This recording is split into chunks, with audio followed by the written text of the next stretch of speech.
अग्निपथ योजना को लेकर आज तीनों सेनाओं की ओर से एक साथ इसके फायदे बताए गए। युवा और राजनीतिक दल लगातार सवाल उठा रहे हैं, उनको जवाब दिया गया। सबसे पहले सेना ने कहा कि अग्निपथ योजना अब वापस नहीं होगी और इसके अंतर्गत मिलने वाली नौकरी के लिए सेना में काम शुरू हो गया है। 1 जुलाई को नोटिफिकेशन जारी हो जाएगा, जिसके बाद लोग एप्लीकेशन रजिस्ट्रेशन शुरू कर सकते हैं। इसके अलावा यह भी कहा गया कि अगर किसी भी उम्मीदवार के नाम किसी भी थाने में FIR हुई तो अग्निवीर नहीं बन पाएंगे। सेना ने यह भी खुलासा किया कि कोचिंग इंस्टीट्यूट वालों ने छात्रों को भड़काया और उसके बाद आगजनी और तोड़फोड़ की घटना देश भर में हुई। देश की सेवा में बलिदान देने वाले अग्निवीरों को 1 करोड़ रुपए का मुआवजा मिलेगा। इस दौरान भारतीय नौसेना की ओर से यह भी कहा गया कि 21 नवंबर से पहला नौसैनिक अग्निवीर बैच ट्रेनिंग इंस्टीट्यूट शुरू हो जाएगा। इसके लिए महिला और पुरुष दोनों अग्निवीरों को जाने की अनुमति होगी। विरोध करने वाले ये भी पूछ रहे थे कि अग्निवीर को सियाचिन और दूसरे इलाके में पोस्टिंग पर नियमित सैनिकों वाली सुविधा मिलेगी या नहीं। इस पर भी सेना की ओर से कहा गया कि सुविधा नियमित सैनिकों की तरह ही मिलेगी। सेवा शर्तों में उनके साथ कोई भेदभाव नहीं होगा। और सबसे बड़ी बात, पहला बैच दिसंबर में आर्मी में शामिल।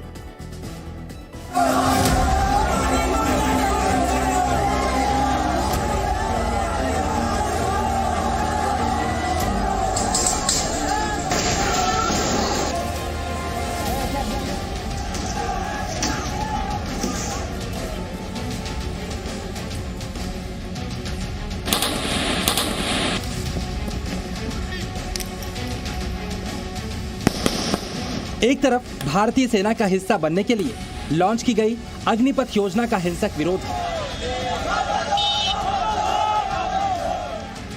दूसरी तरफ देश की सेना में शामिल होकर अग्निवीर बनने के सपने। एक तरफ अग्निपथ योजना के विरोध के नाम पर आग लगाते उपद्रवी हैं, दूसरी तरफ देश के लिए बलिदान होने का जज्बा रखने वाले वो सैनिक जिनके लिए अनुशासन सबसे पहले आता है।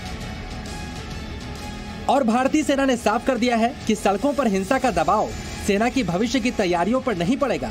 यानी अग्निपथ योजना के तहत अग्निवीरों की भर्तियों का काम तय योजना के मुताबिक जारी रहेगा। भ्रम हो या संदेह, लेकिन अग्निवीर भर्ती योजना को लेकर पूरे देश में प्रदर्शन और तोड़फोड़ का सिलसिला जारी है। सरकार और सेना युवकों को बार बार समझाने की कोशिश कर रही है कि अग्निवीर उनका भविष्य अंधकार में नहीं करेगी, बल्कि भविष्य के लिए नए दरवाजे खोलेगी। भारतीय सेना ने अग्निवीरों पर युवाओं की शंका का समाधान भी किया और साफ किया कि अग्निवीरों का भविष्य सुरक्षित रहेगा। सेना ने यह भी बताया आखिरकार अग्निपथ योजना सेना के लिए क्यों जरूरी है। सेना के मुताबिक 1989 से ही ऐसी योजना पर विचार चल रहा था। इससे सेना की औसत आयु कम होगी, युवा सैनिक ज्यादा चुस्त और दुरुस्त होते हैं, उनके अंदर रिस्क लेने की क्षमता भी ज्यादा होती है, जो युद्ध क्षेत्र में किसी भी सेना के लिए बहुत जरूरी है। इसके अलावा आधुनिक युद्ध का स्वरूप भी बदल गया है। अब टैंक का मुकाबला टैंक नहीं बल्कि ड्रोन से हो रहा है। ऐसे में नई तकनीक के साथ बड़े हो रहे ये युवा सेना की बड़ी जरूरत है।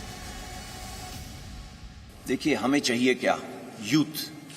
यूथ हम सबको मालूम है वो रिस्क ज्यादा लेता है, उसके अंदर जुनून ज्यादा है, जज्बा ज्यादा है। इस जुनून जज्बा को कैप्चर करना जरूरी है, बट ये जुनून जज्बे के साथ में हमें होश की भी जरूरत है। अब सवाल ये उठता है, अग्निवीर बनने वाले युवाओं का भविष्य किस तरह से सुरक्षित होगा और सेवा के दौरान उन्हें क्या क्या सहूलियतें दी जाएंगी। सेना ने इस बारे में भी जानकारी दी है। सेना के मुताबिक अग्निवीरों को सैनिकों से ज्यादा सैलरी मिलेगी, सेवा के दौरान सैनिकों जैसे ही भत्ते मिलेंगे, 1 करोड़ रुपए का इंश्योरेंस मिलेगा। इसके अलावा 11,70,000 रुपए की सेवा निधि भी मिलेगी। सबसे बड़ी बात यह है कि ये तमाम युवा सेना से प्रशिक्षित और अनुशासित होकर निकलेंगे। इसके अलावा सेना में शामिल होने के पीछे देशभक्ति का जज्बा सबसे पहले होता है, सैलरी और सुविधाएं बाद में आती हैं। जो आज जवान को पेड अलाउंसेस मिल रहे हैं वो अग्निवीर को ज्यादा मिलेंगे। फौज की नौकरी एक जज्बा है, इसको आप पे से नहीं तोल सकते। हाउएवर एक सेवा निधि पैकेज है जिसके अंदर उसका योगदान 5 लाख है, गवर्नमेंट अपनी तरफ से 5 लाख डालेगी। इन दोनों के ऊपर जो इंटरेस्ट दिया जाएगा वो तकरीबन 1.5 लाख होगा। सो टोटल पे उसको 4 लाख तकरीबन इतनी मिलेगी। इसका मतलब ये नहीं है कि वो हमारे बराबरी की रिस्क एंड अलाउंस नहीं लेगा, उसके जितने भी अलाउंसेस हैं सेम रहेंगे। अग्निपथ योजना का सबसे बड़ा विरोध इसलिए हो रहा है कि 4 साल बाद अग्निवीर क्या करेंगे, उनके भविष्य का क्या होगा, इसके लिए भी कदम उठाए जा रहे हैं। केंद्रीय गृह मंत्रालय ने केंद्रीय सशस्त्र पुलिस बल में अग्निवीरों के लिए 10% आरक्षण का ऐलान किया है। असम राइफल्स में भी 10% आरक्षण का वादा किया गया है।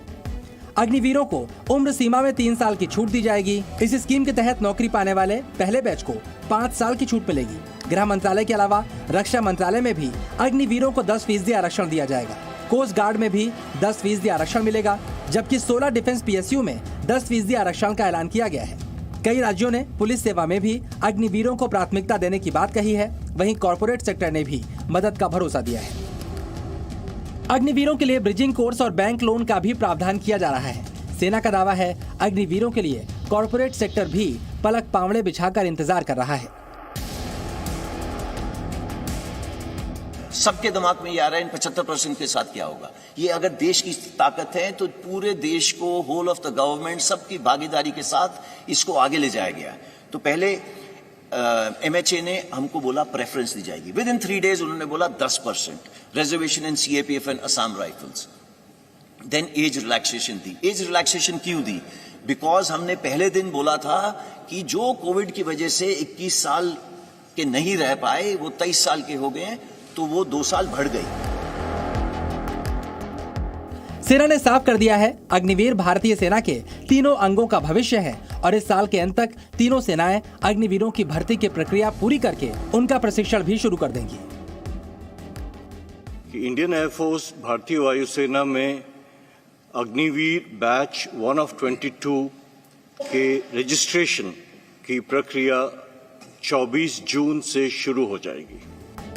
नौसेना ने अग्निपथ योजना पर एक और बड़ा ऐलान किया है। अब महिलाओं को भी अग्निवीर बनने का मौका मिलेगा। हमारी नौसेना ने डिसाइड किया कि समय आ गया है कि अग्निवीर तहत के स्कीम के तहत के अधीन हम लोग वुमेन सेलर्स भी भर्ती करेंगे। इसके अलावा सेना ने साफ कर दिया है कि अनुशासन तोड़ने वालों का सेना में कोई स्थान नहीं, यानी उपद्रवी सेना का हिस्सा नहीं बन पाएंगे।